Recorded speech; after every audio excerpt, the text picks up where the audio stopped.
पुदिन्याचा वापर चटणीमध्ये केलेला आपण नेहमीच पाहतो.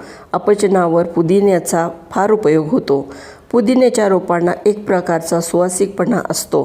प्रत्येकाच्या घरी पुदिना असणे आवश्यक आहे. पुदिना व तुळस यांचा काढा करून प्यायल्यास रोज येणारा ताप बरा होतो. तर या काढ्यामध्ये मिरे, आले घालून घेतले असता पोटातील वायूचे प्रमाण कमी होते, भूकही चांगली लागते. कांजिण्या झाल्या असता राजतुळस, काळी तुळस व पुदिना यांचा काढा करून त्यात खडीसाखर घालून प्यायल्यास फायदा होतो. तोंडाला चव नसणे, अपचन, पोटात वायूचा गुब्बारा धरणे यावर ताजा पुदिना, खारीक, मिरे, हिंग, जिरे, काळी द्राक्ष, सेंदव यांची वाटून केलेली चटणी, त्यात थोडा लिंबाचा रस घालून खावी. मुदतीचा ताप किंवा थंडी वाजून येणारा ताप आला असता पुदिना व आल्याचा रस काढून प्यायल्याने घाम येऊन ताप उतरतो.